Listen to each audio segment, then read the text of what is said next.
Hey guys, it's Natalie and welcome back to my channel. In today's video, I'm going to be doing my February wrap-up and I'm going to be talking about all the books that I read in February. This video is a little bit of a long time coming because I was out of town in Florida visiting my family. I have quite a few books to get through, so let's get into it. So first up, I read Green Glass House by Kate Milford. This is a middle grade cozy mystery story. And it follows our main character Milo, who lives at Green Glass House, which is a hotel that his parents run and own. It's known locally as the Smugglers Inn because back in the day, all kinds of smugglers and things would stay at the hotel and they could stay there very discreetly without any kind of look into their identity and things like that. This book takes place over winter break where typically there's not very many residents who stay at the hotel. But then person after person after person starts showing up at Green Glass House and they end up with a gaggle of very odd and mysterious characters who come to stay at the inn. Our main character Milo is a very curious boy and he's determined to find out why all these people came at the same time and what their connections are to Green Glass House. This book really took me by surprise. I think this was so much fun. This is a perfect winter read. It takes place while it's snowing outside and it's just a super cozy, fun mystery. I think this book does a really good job at capturing what it's like to be a kid and you get so engrossed in these mysteries and you come up with these theories and you play these silly games, and I think that Kate Milford just really captured like what it's like to be a kid. And Milo reminded me a lot of myself, so I really love that about him. There's also a really strong theme of family and adoption because our main character Milo was adopted, so he's still kind of trying to find his footing in his family and in his world. And overall, this was just so much fun, so cozy. This is definitely the kind of book that you curl up next to a fire with a cup of hot cocoa. This is just so good. So I ended up giving this book 4.5 out of 5 stars. It was so much fun, like I said, and when winter rolls around again, I definitely will be continuing on in the series. So the next book that I read is The Push by Ashley Audrain. I actually read this one for the Buzzwordathon Challenge 2023 that's being hosted by Kayla over at Books and Lala. I will link her channel down below. But basically every month she picks a prompt and you have to read a book that fits the prompt, and this month the prompt was to read a book with a verb in the title, so I picked The Push. This book was already really high up on my TBR because I've heard nothing but good things about it, and there was so much buzz about this book when it first came out that I just really wanted to pick it up. I didn't realize this before going into it, but it is marketed as a psychological drama, and I thought of it more as a mother's struggle with motherhood, which it is, but it is also a psychological drama at the same time. This book follows our main character Blythe, and Blythe has her first child and she is immediately convinced that there is something wrong with her. And this goes further than just your average postpartum depression. Like, she thinks that something is wrong with her daughter and she does not feel a connection to her as she thought she would. But then when Blythe's second child is born, her son, she feels such a maternal bond to him and she's completely head over heels for him. So then an incident happens and Blythe is kind of forced to look at why she feels the way she feels about her daughter versus her son, and it's just a very complex story about motherhood. I think this book is really difficult to read at times because it is so provocative, but it is so poignant at the same time. I feel like it's really valuable in media to see motherhood not always as like this glamorized, romanticized thing, and to show the struggles that come with motherhood. There were certain times where I was reading this book where I was like, oh my gosh, do I even want to be a parent? So this book definitely pushes the envelope in a lot of ways. So just be aware there is a lot of trigger warnings and there's a lot of really in-depth, hard to read conversations and instances that happen in this book. And everyone in Blythe's life is kind of telling her that she's crazy for thinking the way she's thinking about her daughter versus her son, and she's starting to question her own sanity and what she believes to be reality. So like I said, this is a very complex psychological book. So I ended up giving this book 4 out of 5 stars. I think this was super interesting. It's definitely a page turner. I could not put this down.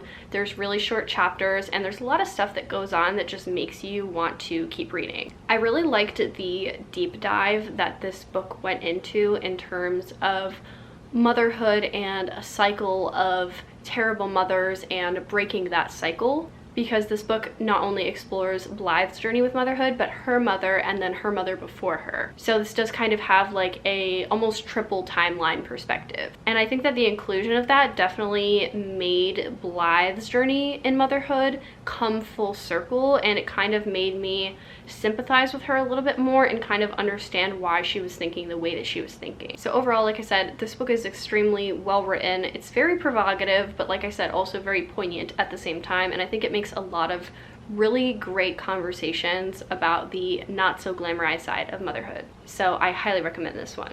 So up next, I read The Boyfriend Project by Farrah Rochon. This is an adult romance, and I was really in the mood for some romance and some cute fun banter because I read this around Valentine's Day and it was absolutely perfect. This follows our main character, Samaya, who goes viral after she finds out that this guy that she has been seeing has also been cheating on her with 2 other women. And the video of her confronting this guy at a restaurant goes viral on Twitter. So amid the uproar of her rising 5 seconds of fame, Samaya is trying to balance her life at a huge tech company, and she's also forming a friendship with the other 2 girls who were cheated on by this guy as well. Then Samaya makes a pact with the 2 girls called The Boyfriend Project, where they plan to just focus on themselves and not date anybody. That is until Daniel Collins, the new hire at her IT firm, walks through the door. So much to Samaya's reluctance, she starts falling for Daniel, but Daniel might not be everything that he says he is as well. So this book was a lot of fun. I ended up giving it 4 out of 5 stars. I think that Farrah Rochon's writing is very reminiscent of Talia Hibbert, and Talia Hibbert is one of my favorite romance authors. She's got the funny banter down to a T, along with all the funny, ridiculous moments that can only really happen in a romance book. Overall, like I said, this was a lot of fun, and if you're looking for really just like light and fluffy romance with a little bit of spice, then you would absolutely love this. It was a lot of fun, and I definitely think I will be continuing on in the series. So up next, I read Red at the Bone by Jacqueline Woodson, and this is a very short adult fiction novel. This is a multi-generational story, and it puts this lens on a family that becomes kind of tipped on its side by an unexpected pregnancy. So this book really explores generational cycles, expectations of family, personal identity, sexual desire, and all kinds of things like that. I really, really loved this book. I ended up giving it 5 out of 5 stars. So this was actually the first book I've ever read by Jacqueline Woodson, but from what I can tell, at least from reading this book, is that she is an excellent storyteller. The way that she crafted this book with the multi-generational family, with the back and forth timeline, she just is really good at writing stories, and her prose is just absolutely stunning. So overall, this is a very short book, but I definitely think it's worth your time, and if you're trying to find something short to hit your reading goals this year, I think that this one should definitely be at the top of your list. So up next, I read Real Men Knit by Kwana Jackson. This is an adult contemporary / romance, and I was really in the mood for some more romance, so I went ahead and picked this one up. This book was actually in my most anticipated reads of 2020 video, and I'm finally getting around to it 3 years later, so I was super excited to read this one. So this book mainly has 2 main characters, which is Carrie and Jesse, and Jesse has 3 other brothers who have all been adopted by the same woman who runs this knitting shop in Harlem. And after their adoptive mother passes away, Jesse is scrambling to try to figure out how to keep the knitting shop open despite all of his brothers wanting to just close it down. Like I said, this book also has a second main character, which is Carrie, and Carrie works at the knitting shop, and she works there a couple days a week. And she's determined to help Jesse keep the shop afloat. So I ended up giving this book 2.5 out of 5 stars. I really, really wanted to love this book because, like I said, it was one of my most anticipated reads of 2020. I love a good romance, and I just was very disappointed by this book. So first off, I think that this book should not have been a romance. I really loved the basis of this story, which was that 4 brothers are deciding whether or not to keep open their adopted mother's knitting shop. I loved that aspect of it, and I think that it's a really good concept for a story. And I think that's because it's such a real thing, and I think that they had such a strong dedication to their community and providing for their community, and I really, really loved that aspect of the story. But everything else kind of just fell flat for me. So first off, this romance that blooms between Carrie and Jesse. I personally felt absolutely no chemistry between the characters. In the first couple of chapters of the book, you can't even tell that they've liked each other their entire lives. They seem like acquaintances and maybe friends, but I never felt a spark between them in the first couple chapters of the book. But then all of a sudden they admit that they've had feelings for each other forever, and I did not believe a second of it. I also felt like there was a lot of internalized misogyny going on in the way that the book was written. Our main character is very demure. She's very much a doormat. She very much lets people push her around, including Jesse. And it kind of just perpetuated the stereotype that I don't like, which is like the nerdy, demure, quiet girl just gets like the hot, dominant bully guy. He's not like a bully in the sense of like what bullies look like in romance novels nowadays, but he was very kind of much like, wait, when she takes off her glasses, she actually might be kind of hot. Come here, woman. And I did not like that. I don't like when there is a main character who is just an absolute doormat, lets people walk all over her, and then suddenly the hot guy takes interest in her because he's left with no better option. So did not like that. I also think that Jesse's relationship with his brothers was incredibly strained to the point where every time he had interactions with them, I just wanted it to be over. They were all so rude to each other and so mean for absolutely no reason. I think I would have liked this book much better if all of the brothers wanted to work to keep the shop open, but maybe they were all pining after Carrie, and Carrie kind of has to make up her mind. Not to say that like a love triangle or like love square or love pentagon or whatever what would be going on in this book is the cure to the problem of the story, but I think it definitely would have added some interest, because every time the brothers were involved in the story, they were all fighting all the time, and it was just really annoying, and I just honestly skimmed a lot of those scenes. I just kind of thought that like the camaraderie of the brothers and them coming together after their mother's death would kind of be like the epitome and the anchor in the storm of the story, and it wasn't. So overall, I think the concept of this book, really good. The execution, not so much in my opinion. So like I said, I ended up giving this one 2.5 out of 5 stars, and I don't think I'm going to be continuing in the series. So up next, I read Becoming by Michelle Obama. I made it one of my goals in 2023 to read books that are really, really old on my TBR. So I went on my Goodreads TBR and I went all the way back to the books that I added when I first got Goodreads back in 2019, and this was one of the oldest books that I had on there. I'd actually heard the audiobook was really good because it's narrated by Michelle Obama herself, so I actually listened to this for probably 98% of the book. I know most of you have probably heard about this book by now, but it is a nonfiction autobiography of Michelle Obama, and she talks about how she was raised and then how she met Barack Obama and how she got to become First Lady of the United States. So overall, I gave this one 4 out of 5 stars. I think this was really, really interesting. When Barack Obama was in office, I was very, very fond of Michelle and everything that she was doing to try to get kids moving and get kids healthy. So I was really, really interested to read this book and kind of figure out where she came from and the kind of person she is and things like that. This book was really inspiring, and I think that it was really cool to see how Michelle kind of started out just living in Chicago and just worked really hard to get to where she is now. And overall, she's just a very intelligent, very empathetic, kind woman, and I think that she is a really good example for women everywhere. This book was also very surprisingly relatable. I honestly didn't think that I would find any relatability to Michelle Obama just because she is such a successful individual. She goes through a lot of struggles that I think that anybody can relate to. And although there is some hardship in this book, I think overall this is a book that's really easy to listen to.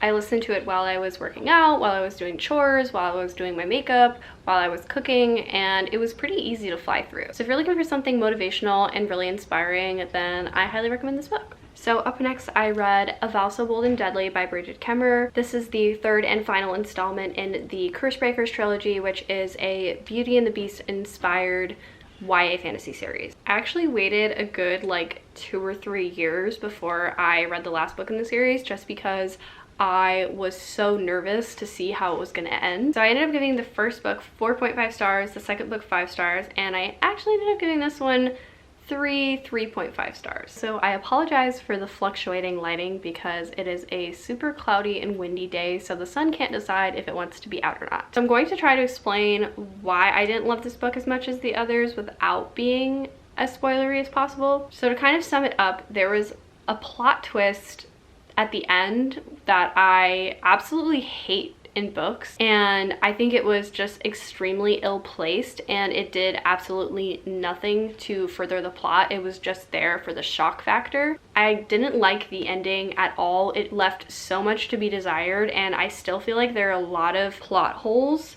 that were left, and it didn't tie up nicely. I know that there is another series that has started to be published by Bridget Kemmerer that takes place in the same universe, just with a different main character than the first 3 books, but I still don't know if that's going to tie up the holes that were left behind in this book. Usually when I read trilogies, it's always the second book that I end up not liking because it is just like filler content for the most part, but I actually loved the middle book. Like I said, I gave that one 5 stars, which is the highest rated one that I read in the series. So I was really surprised that I ended up not liking this one as much as I thought I would. It was still great in that I love all these characters so much. I spent so much time with them because I really dragged out how long I read the series. So like I feel so close to the characters and I love all of them. I think Bridget Kemmerer has fantastic writing. Her banter is absolutely hilarious. She's great at world building, but I was really disappointed with the ending. I'm definitely going to give like the spin-off series a try just because I love this world so much, and I'm really curious to see if it kind of ties up the holes that were left behind in this one. But yeah, I still love the series and it's one of my favorites of all time. I am really just emotionally entwined to the story and this universe and its characters, but this one just let me down a little bit. I do still recommend it, even though I just said all that, so you should read the series, it's good. So the next and last book that I read in the month of February is Such a Fun Age by Kiley Reid. This is an adult fiction book that follows our main character Amira, who's very young. She's in her 20s. She's kind of adrift in the world, trying to figure out who she is and what she wants to do and who she wants to be. And she ends up taking up a babysitter position for a woman named Alex. One night when Alex's home gets broken into, she calls Amira while she's out at the club with her friends and asks her if she can come take her daughter to the grocery store to kind of get her out of the house while there's police there. And while Amira is with Alex's child at the grocery store, she gets accused by a couple of patrons and a security guard of stealing the child because she is a different skin color. Then when the video goes viral, it unearths someone from Alex's past, and Amira and Alex kind of have to reevaluate everything that they know about each other. So I ended up giving this book 4 out of 5 stars. I think this book was super well written and super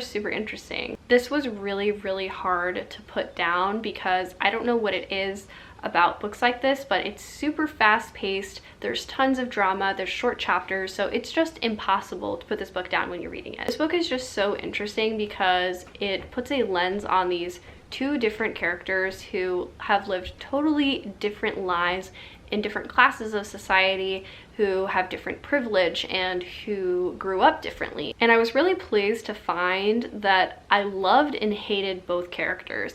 I found both of them to be very frustrating, but also incredibly relatable, and you want to root for them. This book is also just chock full of drama, and I absolutely love reading about drama. And I think that tied in with these themes of racism and classism and privilege and things like that. It just tied together perfectly. I think that Kiley Reid is an amazing storyteller, and I think that it was just really well crafted. I really enjoyed this book and I highly recommend it. So those are all the 8 books that I read in February of 2023. I was not expecting to read as many books as I did. I honestly haven't read this many books in a month since like pre-pandemic. So I was very pleased to read as many books as I did, and I kind of hope that I keep this momentum going for the rest of 2023 because I've really been loving reading and I've been feeling so motivated lately. Thank you guys so much for watching this video. Leave a like and subscribe down below, and leave a comment and let me know if you guys have read any of these books and what your thoughts were on them. Let's just chat in the comments. Thanks for watching and have a good day. Bye!